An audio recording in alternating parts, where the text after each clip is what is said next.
Hello everyone, how are we doing?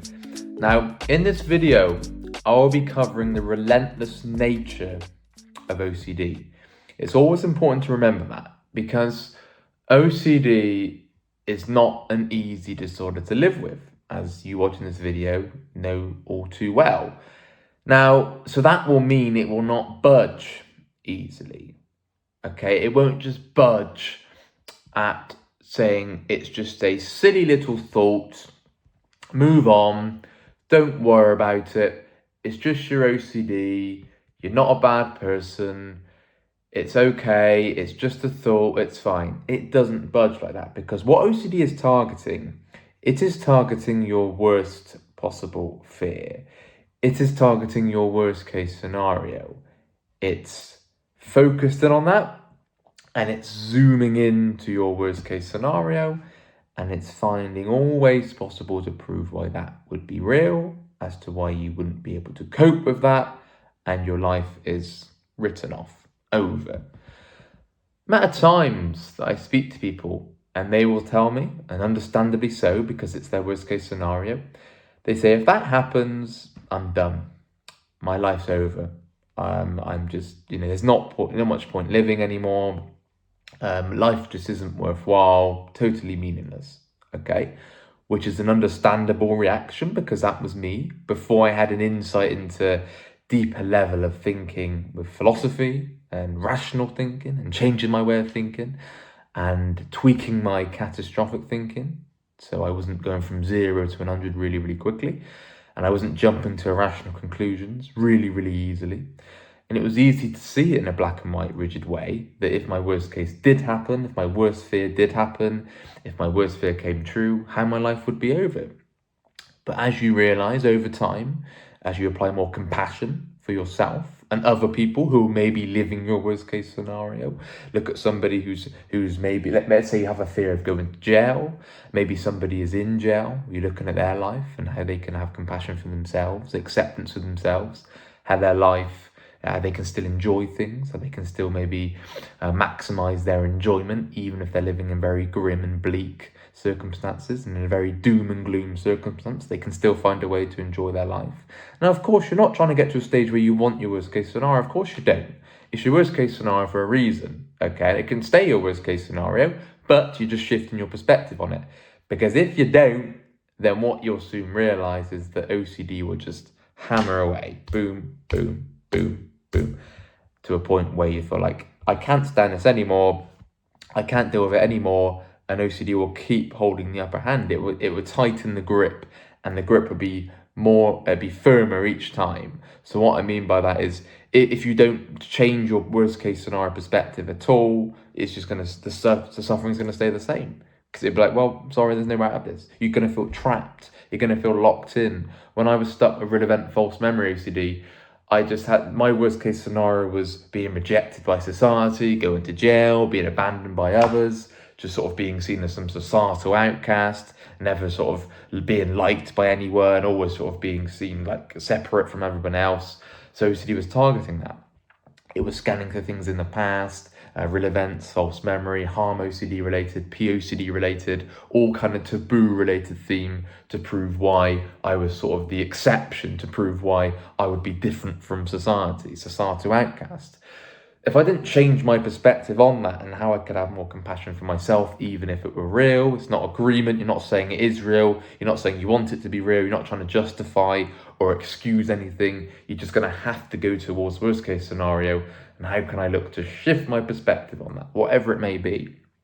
Let's say you have a fear of dying, you've got to change your perspective on dying. Because if you don't, OCD will find a way to prove why you're dying. It's going to scan for any symptoms. It's going to mimic any symptoms. It's going to mimic any threat. So let's say you've got a fear of developing some kind of neurological disease. It's going to scan for any symptom to prove why that may be real. Headaches, sort of fatigue, pain. It can mimic chronic pain.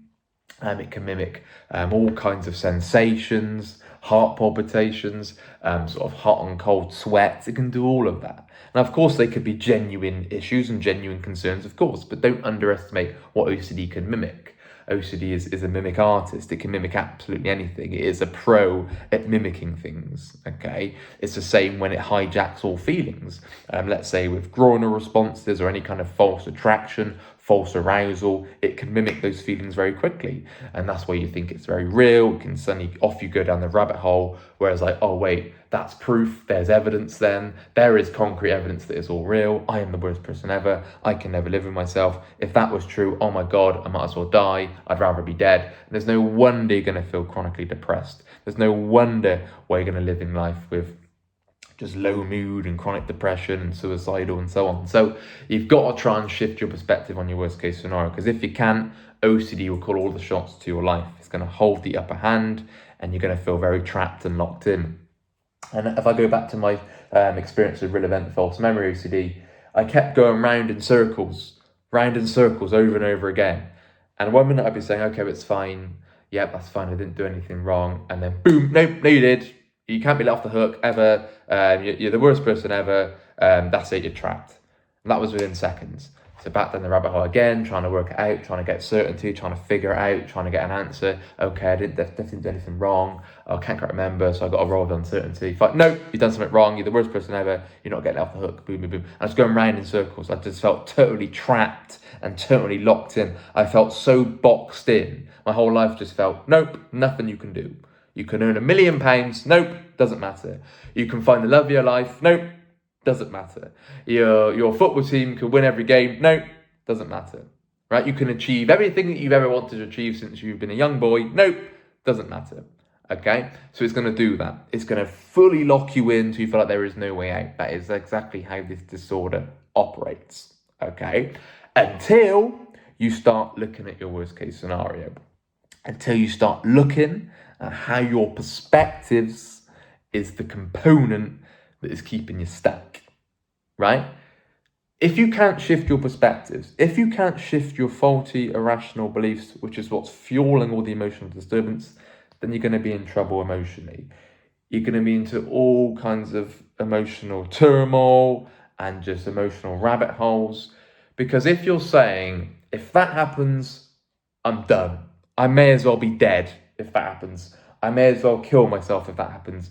I may as well just end it all if that happens. Now you tell me, it doesn't take a genius to work this one out, why OCD, a disorder that is the doubting disorder, that's going to latch to something that you can't accept. That's what it's going to do, okay? If there is something that you can't accept, OCD is targeting that. Boom, boom, boom.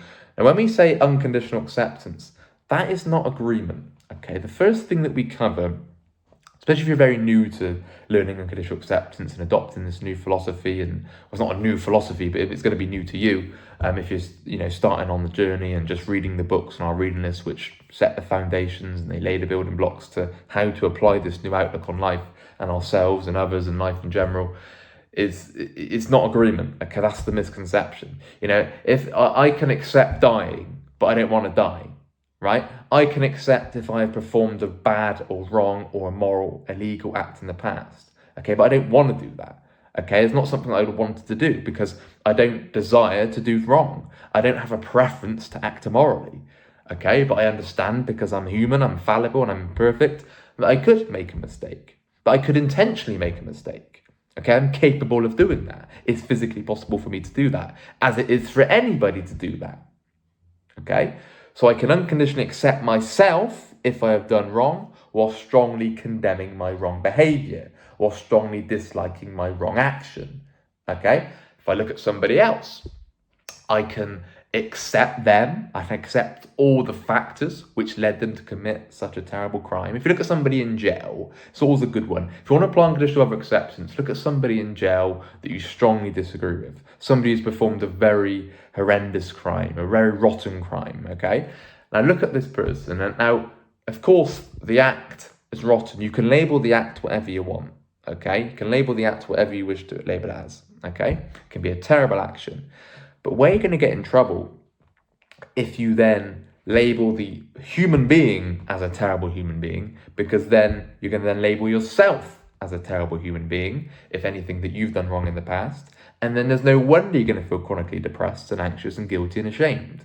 Okay, so instead, start looking at all the factors at play. How do you apply compassion? Well, look at all the factors as to what led to somebody committing a bad crime. Maybe it was an environmental factor. Maybe it was a genetic factor.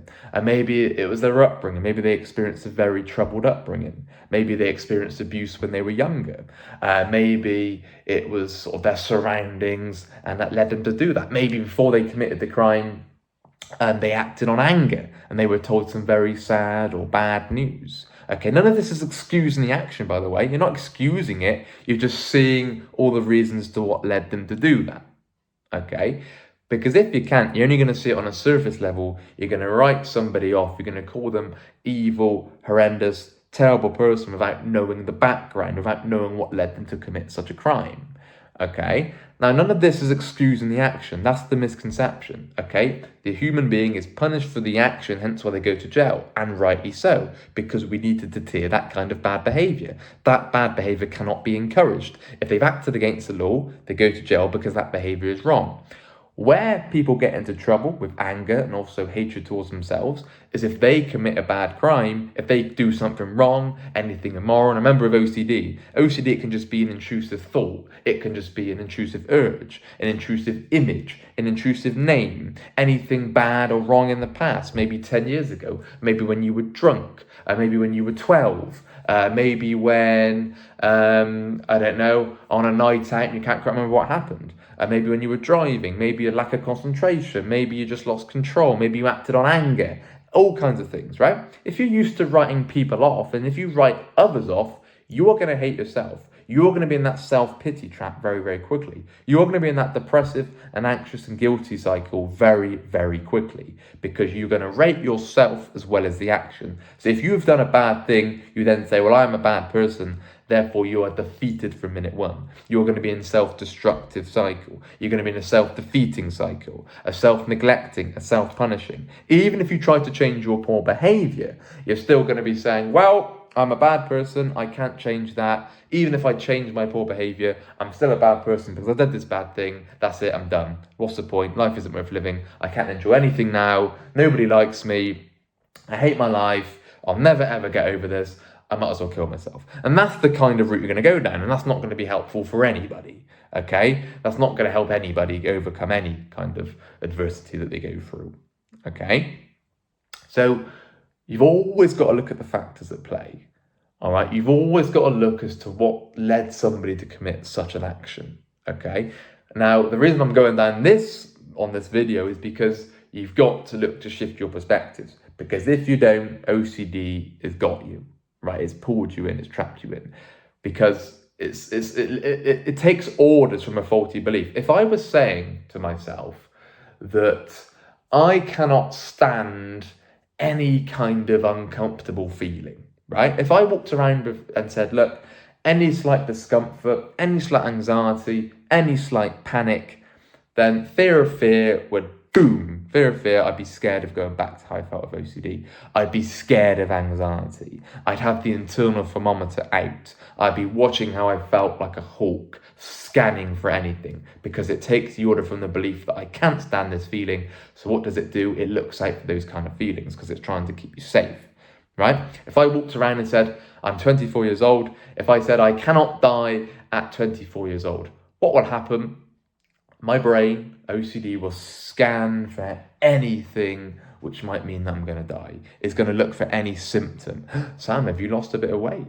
Oh my God, Sam, are you going to be dying soon? Is that cancer? Is that some kind of obscure disease that you're not yet aware of, that scientists aren't yet aware of, and you're going to be dead, right? I'm going to be super safe whilst going in public. I'm not going to be taking any risks. I'm not going to be leaving my comfort zone.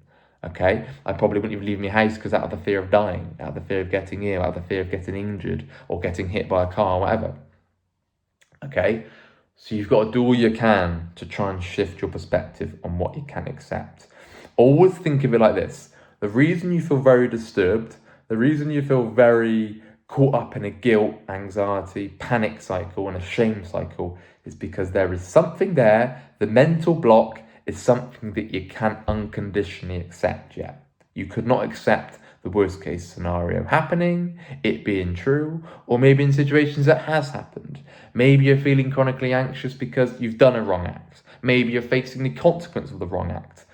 Maybe you've done something wrong and your partner's now left you. There's nothing you can do. If they leave you, they're gone. They move on, right? If you're just sat here with chronic guilt over the action which caused them to leave, that isn't going to solve anything.